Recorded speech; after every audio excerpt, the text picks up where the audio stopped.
Ready? Ready. Well, hello there. Welcome to Looseland again. We're here on our annual seating kickoff feast for families. Every year since 2015, this is our 8th annual year doing it. We've always hosted a meal for the people who work on the farm and some people that are involved in the farm, just to talk about kind of the purpose of what we're doing on the farm is that we're growing food for people to eat. Over the years, we've done a number of different things. Sometimes we'll incorporate a music component to it, like a chautauqua, where people get up on stage and sing and tell stories or karaoke or play piano. We've gone to different parts of the world. We went to Moose Jaw one spring. During COVID, it was a lot tougher to do the in-person meetings. So what we did is a soup delivery day where we delivered soup to a number of people in the community and as well as the people that work in the farm. And last year we did a takeout meal where we did a bunch of Indian food and pancake breakfast based off of crops we made. Typically the crops we grow on the farm will be soft white wheat.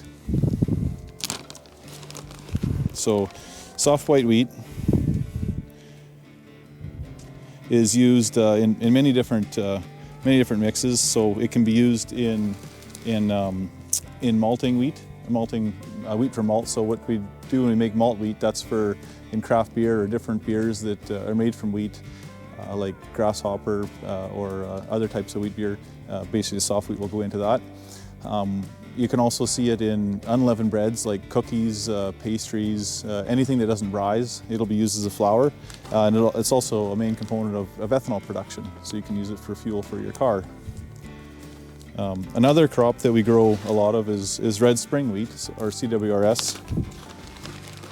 So notice the kernels are more redder, and they're similar size to soft wheat, but they're a little more redder. So this particular grain is used in leavened breads, so breads that rise. So your typical sandwich or toast in the morning, you'll use that in that type of situation.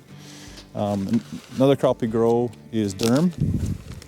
So durum is a very long seed, very big seed, and it's used all over the world actually. So in the Mediterranean, people will grind it up there to make couscous out of it and eat it in their dishes. And Italians and North Americans and Europeans that like to eat pasta, Asian customers will also use it to make pasta. So it's definitely not noodles, it's pasta. Pasta is made from semolina, which is ground up durum.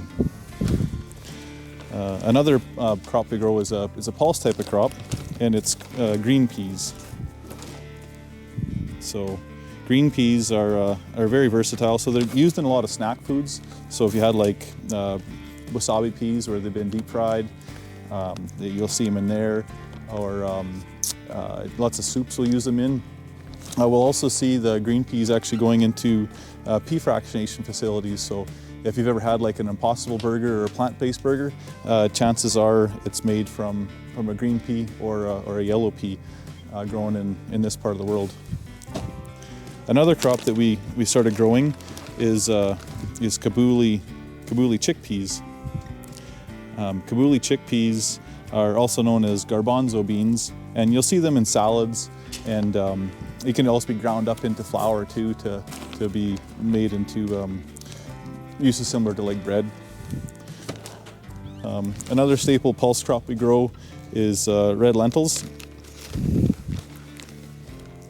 So we'll see these red lentils. They're used in Indian dishes like types of dals, as well as we'll see them used in soups as well. They can either be split or whole. There are a number of other ways to consume them. The last pulse that we grow is a black lentil. So the black lentil's similar use to red lentil, except they hold their shape a lot better when they're cooked, so they don't squish down like a red lentil will. And they also taste a little bit different too, but you'll see them in salads or in types of dal as well. And finally, probably the staple crop we grow, the one that's usually on most of our acreage in our farm and in most of this area is canola. So canola is an oilseed type of crop that's it's crushed into two components, vegetable oil and meal. And the vegetable oil that's in it is used in cooking, so if you have a deep fryer and you want to fry something, or it's used in lots of salad dressings like ranch, Thousand Island, anything with a vegetable oil component is likely canola. And then the meal part of canola goes into lots of livestock rations, dairy cows and whatnot. So it's a very versatile crop that's very popular acreage-wise for our farm, and we sure like growing it. So normally when we do this seeding kickoff, it's all about the crops we grow, and they're the stars of the menu. This year we switched it up a little bit. We have these beautiful smokers to use. So Walter and Kyron built these machines in the shop this winter. The one on the right is named Larry. Daughter came up with that name, but Kyron put his heart and soul into making this machine work, and it's out of used materials, and we wanted to use it in our seeding kickoff party to celebrate not only the food we grow, but also the ingenuity behind making it grow.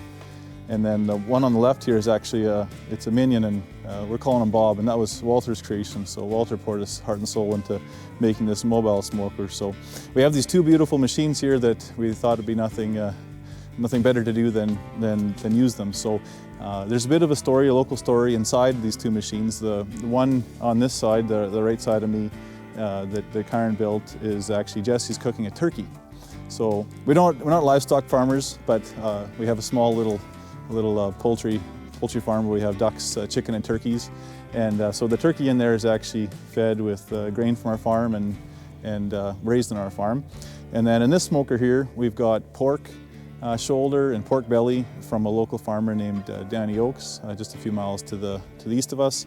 And then we also have some beef, two types of roasts from Stabler's just to the north of us. So the meat we're using in the smokers is a local story.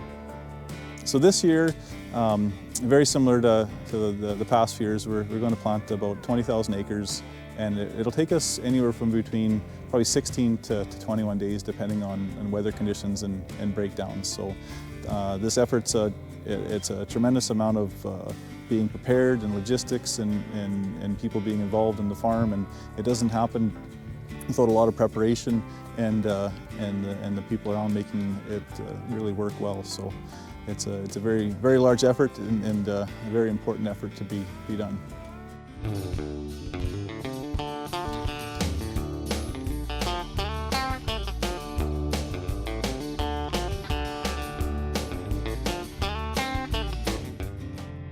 Although I have infinite trust in your guys' smoker building ability, we have a lot of people coming tomorrow, and if the food turns out to be a disaster, we need to have a plan B. So there's a very limited chance this will happen, but in the off chance it does happen, we need to be covered. So this is called Pitchfork Fondue.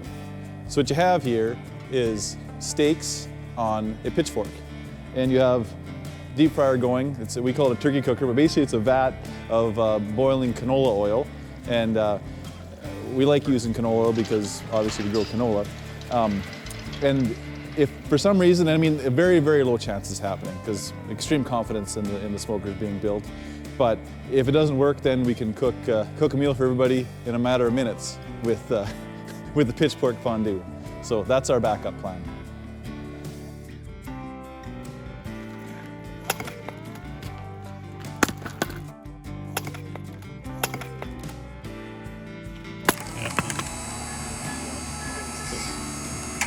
Well, originally I thought about this whole thing. Didn't plan it much, but we just winged it as we went. And it should have looked like a train, but as we went along, like everything changed and it ended up trying to look like a minion. I like his nose.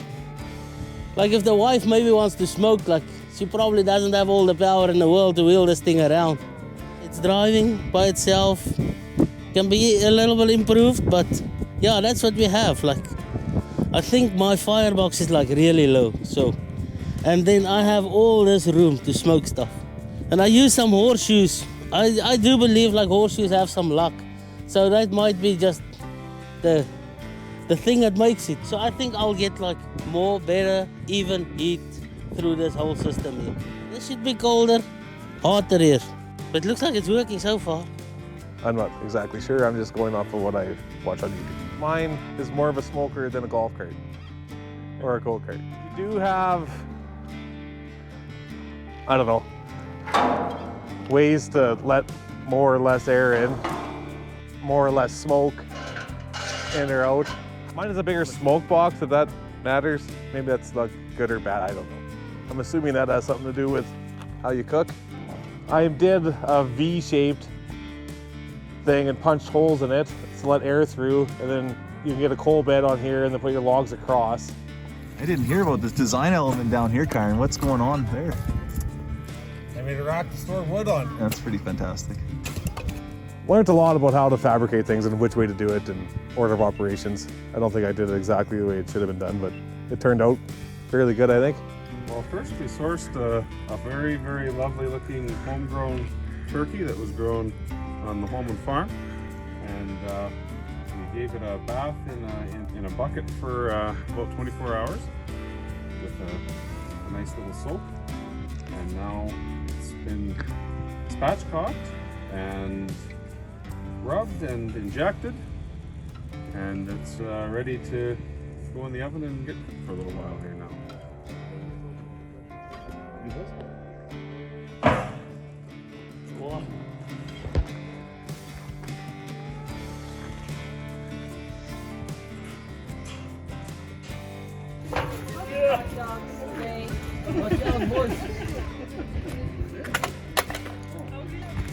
Nice shot.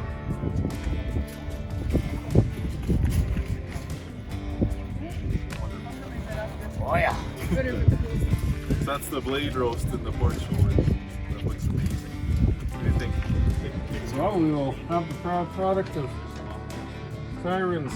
You don't have to burn your wrist reaching in to get it. See the sauces and juices on the vegetable bed underneath. And there's the man himself who built it. It worked.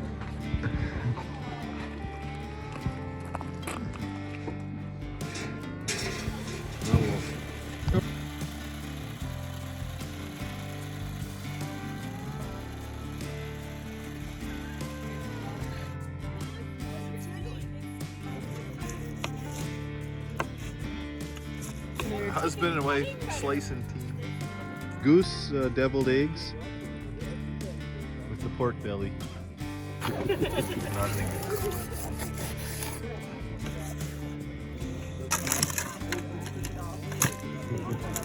That's a heck of a smokering on that bad boy too, hey? The desserts look amazing.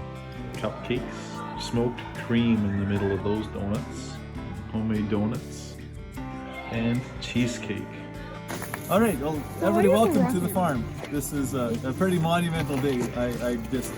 We do this, try to do this every year, but it's been a couple years since we got together because of COVID and whatnot. But now we're all together again, basically just trying to appreciate what we're trying to do on the farm. And basically, all those sample bags are the crops that we're growing on the farm this year. So they're all used for food in some way, shape, or form. There's potato salad here. Think is that much? And there's corn.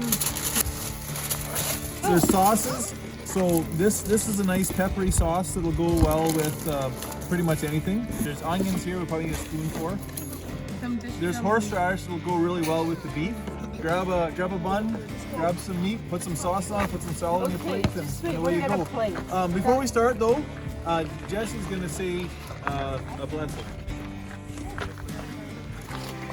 Let's bow our heads. Father in heaven, we thank you so much for the opportunity to celebrate the beginning of another growing season. We thank you for each family represented here, and we pray for a blessing on each family, a blessing on this farm and the crops it produce. We ask your protection on our work this season, that we might grow a prosperous crop and do it safely and successfully. And so we thank you for this meal and for this time to celebrate, and we pray for your blessing. We ask in your name. Amen. That's this way. Here, what? We need a.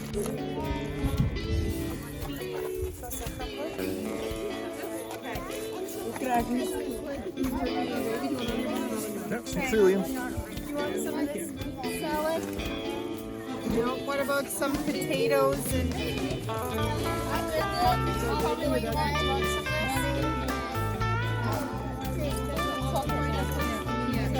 Maybe do you want this?